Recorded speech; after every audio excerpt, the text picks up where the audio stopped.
This video is a virtual anatomy lecture series directed by Dr. Strategy using Anatomage table. The manipulation and the annotation was done by Dr. Mai by Truong. The English script was monitored and recorded by Ms. Soyeon Kim, the PhD candidate. You can learn human anatomy easily with SNUSD Knowledge Share Initiative.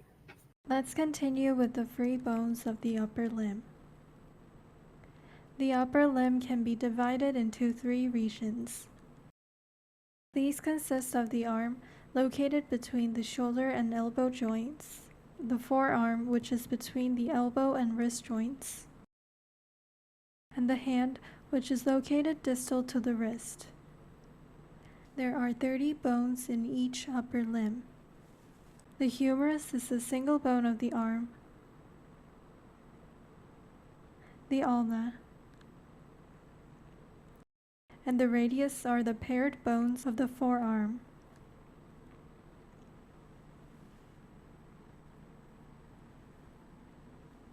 The base of the hand contains 8 carpal bones, and the palm of the hand is formed by 5 metacarpal bones.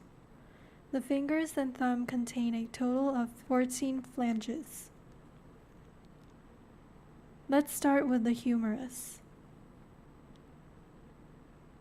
The humerus is the single bone of the arm region.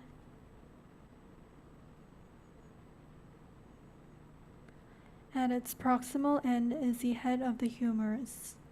This is the large, round, smooth region that faces medially.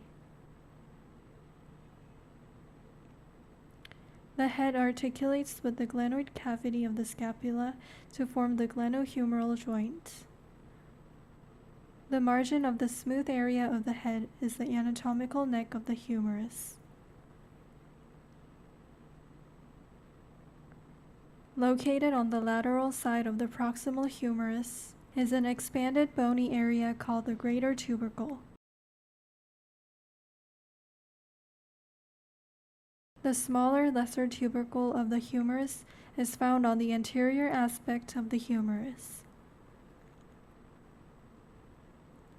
Passing between the greater and lesser tubercles is the narrow intertubercular sulcus, which is also known as the bicipital groove.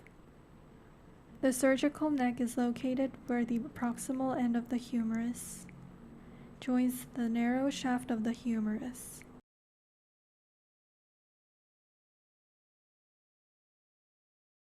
Located on the lateral side in the middle of the humerus shaft, the deltoid tuberosity is a roughened, V-shaped region.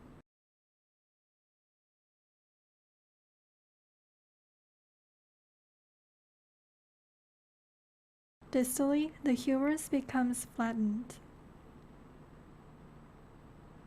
The prominent bony projection on the medial side is the medial epicondyle of the humerus.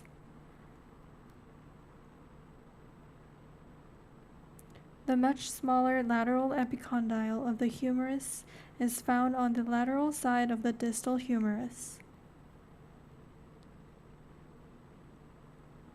The trochlea, a spindle or pulley-shaped region, which articulates with the ulna bone, is located medially and extends onto the posterior aspect of the bone.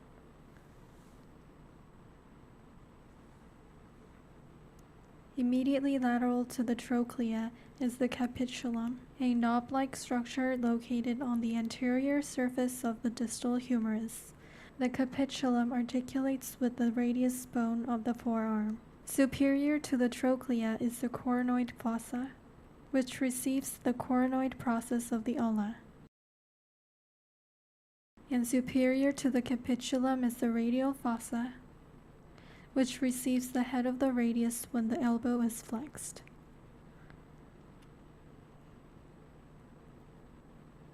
Similarly, the posterior humerus has the olecranon fossa, a larger depression that receives the olecranon process of the ulna when the forearm is fully extended.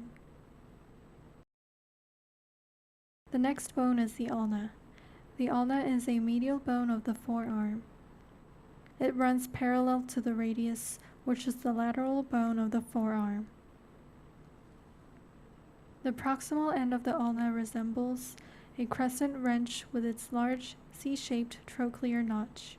This region articulates with the trochlea of the humerus as part of the elbow joint. The inferior margin of the trochlear notch is formed by a prominent lip of bone called the coronoid process. Just below this on the anterior ulna is a roughened area called the ulnar tuberosity. To the lateral side and slightly inferior to the trochlear notch is a small, smooth area called the radial notch.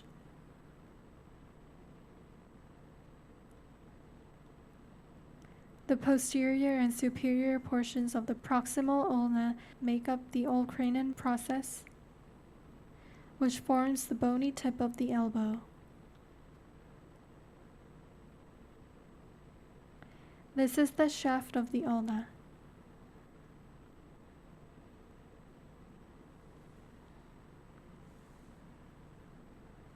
The small rounded area that forms the distal end is the head of the ulna. Projecting from the posterior side of the ulnar head is the styloid process of the ulna.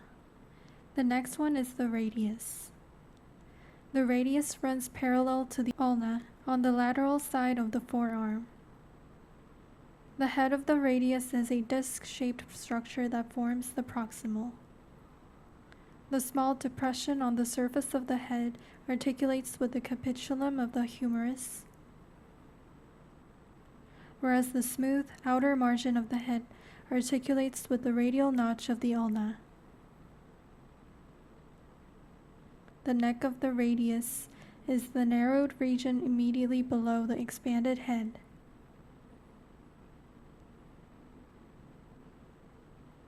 Beneath the neck of the radius, on the medial side, is an eminence, the radial tuberosity.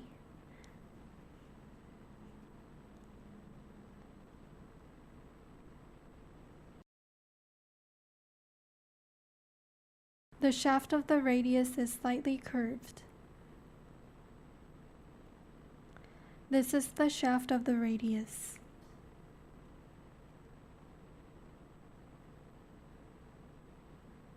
On the medial side of the distal radius is the ulnar notch of the radius.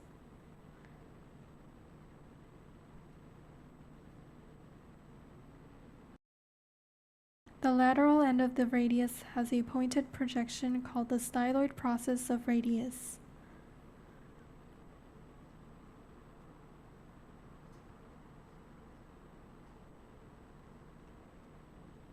The dorsal tubercle of the radius is a bony protuberance on the dorsal surface of the distal radius. The last part is the bones of the hand. The hand contains 27 bones.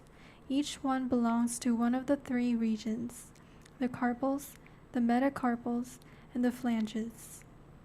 The 8 irregularly shaped carpals are the most proximal bones of the hand. The carpals are often split into 2 rows. The proximal row contains the scaphoid, lunate, triquetrum, and the pisiform. The distal row contains the trapezium, trapezoid, capitate, and hamate. The hand contains 5 metacarpal bones that articulate proximally with the carpals and distally with the proximal phalanges.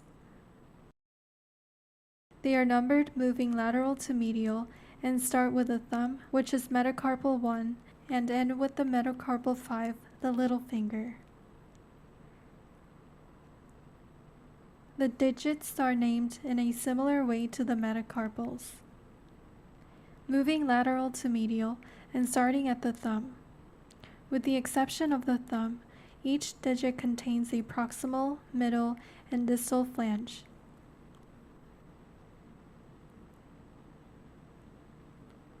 The thumb lacks an intermediate flange.